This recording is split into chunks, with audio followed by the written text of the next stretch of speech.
Hello. This is my second workshop. I was one in April in Houston, and I asked the question there, so I'm 2 for 2. My experience is 11 and a half years ago. I had an accident that left me a paraplegic. And about 4 or 5 years ago, I've learned the idea of spontaneous healing. And teachings from you and others that express meditation and visualizations every day to eventually get to that manifestation. So I want more clarity in how I can achieve this. We like the way you presented all of this in words, because you set it into a framework that will make it easy for us to address it in a way that you can really get this. Visualization. We talked about something like that a little bit ago. Visualization cannot be lip service. And when you're experiencing a reality that you're trying to visualize around, it usually is. And what most people don't understand is that since every subject is 2 subjects, it's like a stick with wanted on one end and the absence on the other end. So being able to use your legs on one end and not being able to on the other end. And when what's really most active in your vibration is a reality of what is, and then you try, our friend earlier used the term of try to drive it, you try to think thoughts that are contrary to what you believe, nothing shifts within you vibrationally. It's sort of like, have you ever, we're asking all of you this question, but have you ever been in a discussion with someone, usually someone you really care about, who has a very different point of view on something that matters to you? So you explain what you mean, and they explain what they mean, and then you explain what you mean, and then they explain what they mean, and nothing moves for either one of you. And the longer you go on about it, the more dug in both of you get, and nothing changes. Well, you're like that with your own self. You want something that you don't believe, and it's hard to believe something that really isn't. And it's even harder to believe something that isn't, that most professionals who ought to know don't agree with either. So visualizing about that is almost always counterproductive. It just is, because it defies logic and so many of the things that you've been taught to pay attention to your whole life. But as you hear what we're talking about here, and when we say to you, you can be or do or have anything that you desire, and we're not kidding you even a little bit. When we say that if this time-space reality has the wherewithal to cause you to give birth to a desire, it has the wherewithal to deliver the full manifestation of that desire, unequivocally. So it's all about attraction. It's all about vibration. So you put your question in the best possible way. So how do I go about this? Help me to understand how to go about this. Well, we think you really heard clearly what we said so far. And earlier we were talking about how. When what you're living causes you to want something different than what you have put that vibration, that request, that intention into this vibrational reality.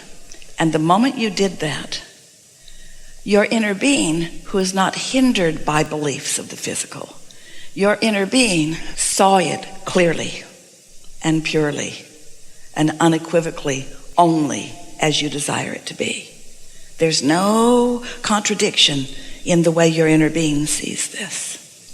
And therefore, it really is done. It really is done. So now what's your role?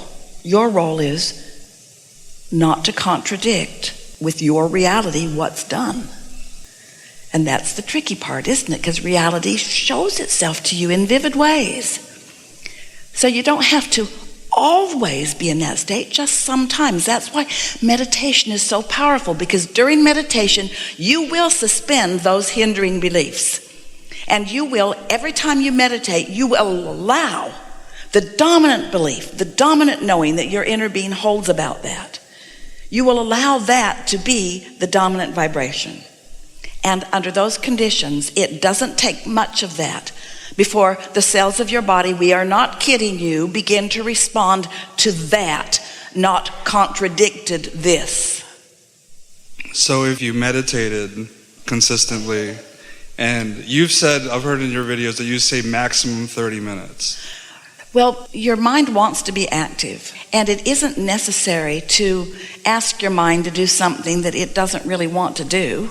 Give yourself the optimum probability of getting into that state of detachment. Sometimes it might take 15 or 20 minutes before you even reach that state of detachment because your mind is sort of busy on things. But it doesn't need to be a long period of time that you're in that detached state. Just a suspension of beliefs for a little bit allows a lot of leverage of that. And then think about it. If you meditate every day, and that's a good idea because it's progressive, this alignment is progressive, it won't be long before you'll start really feeling that way. And then evidence will start showing itself to you. You'll rendezvous with other ideas and other successes and other possibilities. It just gets better and better and better and better. I've seen that to some degree, and there was a state that I was in maybe a few months ago where I really was living in this space of the manifestation in my being, to the point that like at times like I would cry for just because I felt it so real, even though it wasn't physically manifested. And I feel like now I kind of lost that. Like it's almost like the momentum of doubt is It's there. understandable, and don't beat the drum of that. Don't even explain it because it just amplifies that more. But we're going to give you a couple of statements that will help you still further. These are statements that we've been making, some for a while and the second really recently. And humans have to find a way to hear it because your see it, hear it, smell it, taste it, touch it reality of life is different than you think it is. Follow us with the understanding of how thoughts turn to things. Think about thoughts turning to things. Thinking about vibrations turning to thoughts and thoughts turning to things. And think of it as progression, as coming more into a discernible, translatable experience. What humans think is reality is vibrational interpretation. And of course it's real. Of course you are sharing it. You are seeing and hearing and so forth what each other thinks that you are seeing. We're not trying to say that it is an illusion. It is a reality. But by the time something has manifested, like every moment in time, this is a manifestation. And here we all are perceiving one another. This is a manifestation. And your ability to translate vibration is why this manifestation is for each of you as it is. So here's a manifestation, another, manifestation. All because thoughts have turned to things, and this is a manifestation. And we've sort of come to an agreed meeting place where we share this manifestation. What we're wanting to accomplish with these words is the sense of the vibrationalness, the vibrationality, the vibrational beingness, the vibrationalness of you. And what that means to what you call reality. It's a perceptual thing. All right, so thoughts turning to things. Once it is a manifestation, it's past tense. The present tense is what's in the process of becoming. The manifestation that you're perceiving in any moment of time really is past tense. Your inner being never looks back. Your inner being doesn't look back to the accident. Your inner being only looks forward, because that's where all of the creative power is. Only looks forward to your desire. So that's why when anyone looks back, we know you say, well, there's good things back there. Well, of course there are.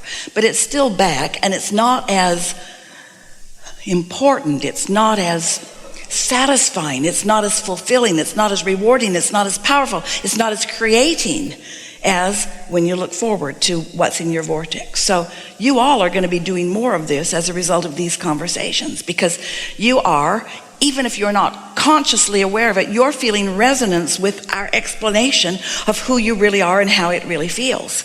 So, in the same way that your inner being is not looking back because what's happened in what you call your past is irrelevant, your inner being is also not looking at your now reality because it too is past tense. That's worth a drum roll. That's worth an understanding. That's worth a yippee-yi-oh. Because what you call now is past tense. That cake's already baked. It's like gum that you've chewed the flavor out of. It's already done. You've got no power in what is other than to react to it. All of your power is forward looking. And that's why when you meditate and quiet your mind, you allow more forward looking. And we don't want you to fake it till you make it. We don't want you to give lip service to it. We don't want you to try to conjure images. We want you to know you already did that. It's already in your vortex. Your inner being is on it. Source energy is all over it, knowing exactly, knowing it, knowing this reality. So you're going to be moving to this reality, which means you can't stay in that reality. And of course you can, just don't struggle in it. Just be satisfied with what is and eager for what's coming. That's a far more productive state of being for you than to try to conjure images that your now reality is challenging you about. You see what we're getting at? Mm-hmm. And also, you can get off the subject. There are so many things that you can begin right away feeling movement about.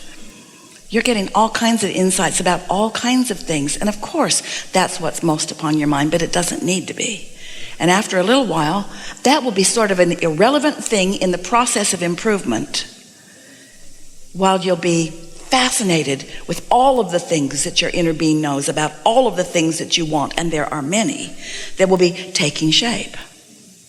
Show it to yourself. Just let your inner being show you your inner being's vision of all of this. And if you can hear this piece, so imagine your inner being just for a moment over here with all of that knowing of who you are, with all of that awareness of your physicality. Not one time looking back. Not one time. Not one time saying, we'll move from there over here. No. Here. All attention here. All attention here. Not, let's change that to this. No. All attention here. Because every minute you're looking at what you're trying to change. That's why, as people talk about gratitude, I'm so grateful. And we've been wanting to guide them to a word that's more productive of appreciation. Because in gratitude, there's awareness of what I'm trying to overcome, or an awareness of what I did overcome. In appreciation, it's just that more. Helpful? Yeah, definitely. Yeah. And there are a few other things we want you to know. We've got you outnumbered. So everyone's on it over here. And there's nothing for you to do other than stop doing that thing you've been doing, which is facing reality. Facing what you call as reality. You all need to get clear about what reality is and where it is. And that's a process, right? As we meditate and as we focus on this idea of not focusing on the past, and that's very clever. Focusing on not focusing on the past. That right there, that's the rub right there. I'm going to focus on not focusing on the past I'm not focusing on. No, you're not. You got to change the subject, you see. And that's why that sound in the room, that air conditioner, as uninteresting as it is a pretty good thing to focus on. Because you're not thinking, oh, that sound is not as good as the sound I usually focus on. Or, I wonder if others have better sounds to focus on than I do. You don't go to your normal shortage consciousness thoughts when you're focusing upon something like that. And it takes some attention. In other words, you got to focus on it, because your mind will wander a little bit and you go, oh, wait a minute. And then you focus again and your mind will wander a little bit and you say, wait a minute. It takes some doing. You think that's better than focusing on your breath? Focusing on your breath is good too. Focusing on your breath is good too. The more detached you are, your breath is kind of personal. I think I have pneumonia.